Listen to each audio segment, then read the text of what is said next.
Mga kaulam, ang lulutuin pala natin ngayon, munggo with balunan ng manok at patola. Tara mga kaulam, prepare na natin. Hugasan muna natin yung munggo mga kaulam. At saka piliin natin yung mga patay na munggo. Alisin na natin mga kaulam. Ayan, hugas-hugasan lang natin mga kaulam hanggang sa lumutang yung mga patay na munggo. Alisin natin yung mga kaulam, yung mga patay na munggo. Ayan mga kaulam. Masarap sa tag-ulan to, ganito ngayon ulam mga kaulam.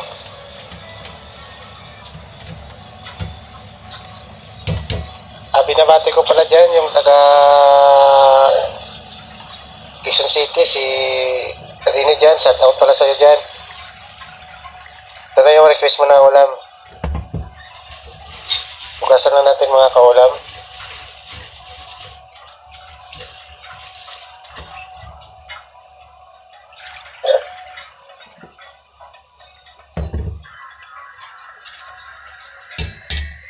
Ayan mga kaulam. 1/4 pala na munggo yan mga kaulam. Ayan mga kaulam, isa lang na natin yung munggo. Pakuluan natin ng mga kaulam hanggang sa lumambot. Ayan mga kaulam.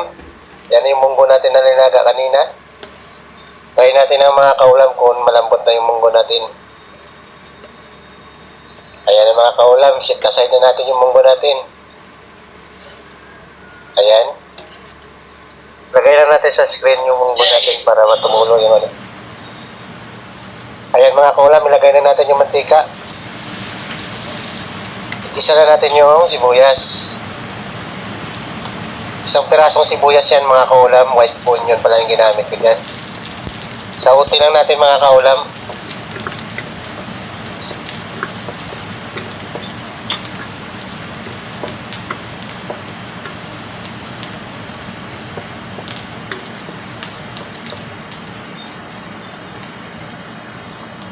At saka ilagay na natin yung bawang. 4 na piraso pala yung bawang na yan mga kaulam. Hindi yung isang buo, 4 na piraso lang mga kaulam. Sautin lang natin mga kaulam hanggat sa lumabas yung aroma niya.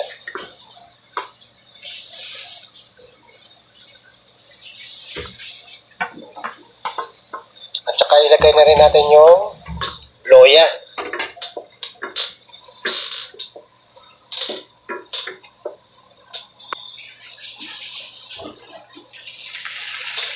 At saka ilagay na natin yung balunan ng manok. Ito mga kaulam, pwede kayo gumamit dito ng balunan ng manok o atay. Kasi kanina mga kaulam dapat may atayan mga kaulam na partner. Kaso nga lang, nawala na sila, naubos na yung stock nila na atay. Kaya balunan na lang dinilig ko mga kaulam.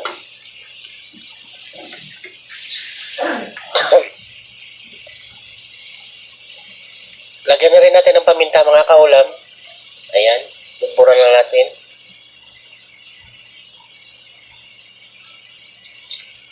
Tsaka lagyan na rin natin ng patis o pisos. Pampalasa. 2 kutsara lang mga kaulam. At saka halo-haloin lang natin mga kaulam hanggat sa manuot yung ang linagay natin na patis at saka paminta.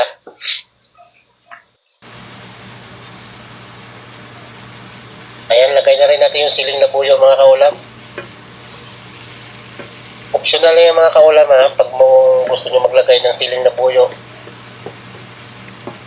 Baka pag maglagay kayo ng siling na buyo, masyado na manghang, baka meron sa inyo hindi mahilig sa bangang. Ay, lagay na rin natin yung munggo.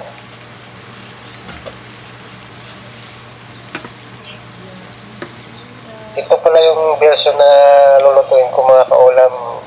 Masabaw itong mga kaulam. Meron kasi na pag magluto ng munggo parang gisa lang siya. Hindi siya, wala siyang sabaw. Ito sa akin, nalagyan natin ng kakaunting sabaw para may mahigop tayo. Ayan mga kaulam, lagyan na natin ng sabaw. Mga 2 mangkok na malaki yan.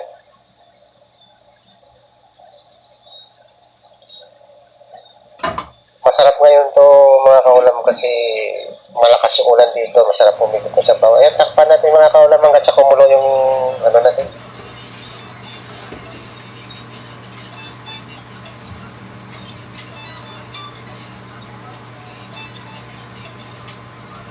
Pag napanood mo pala itong mga kaulam, huwag kalimutan mag-subscribe, like, comment, and share para marami pa tayong may upload na video mga kaulam. At saka ilagay na natin mga kaulam yung Nor chicken. Ayan mga kaulam, tunawin na natin siya mga kaulam para malasa yung ano natin yung sabaw. Ayan, madali siyang matunaw.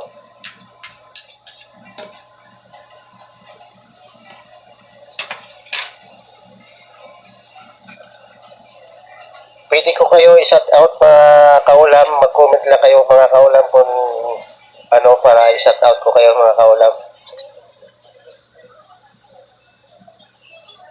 Tikman natin yung sabaw mga kaulam kung okay na ba. Kung ano pa yung dadagdag natin ng mga ingredients. Ayan, lagay na natin yung patola mga kaulam.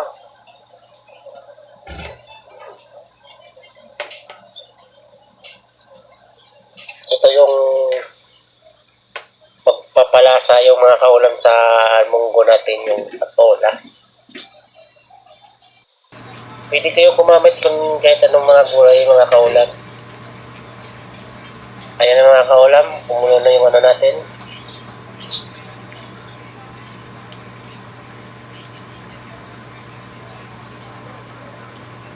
Tikman natin yung sabaw mga kaulam.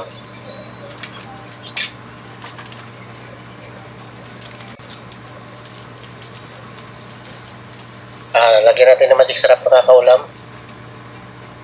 Kalahating magic sarap lang mga kaulam kasi parang hindi pa masyado malasa. Takpan natin ulit.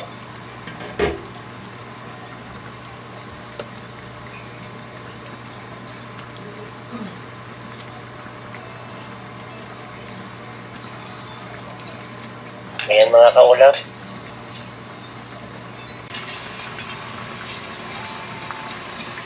Ayan mga kaulam, luto na yung munggo with balunan ng manok at patola. Kain na tayo mga kaulam. Ilabas na yung kanin mga kaulam. Ayan na. Ayan na mga kaulam.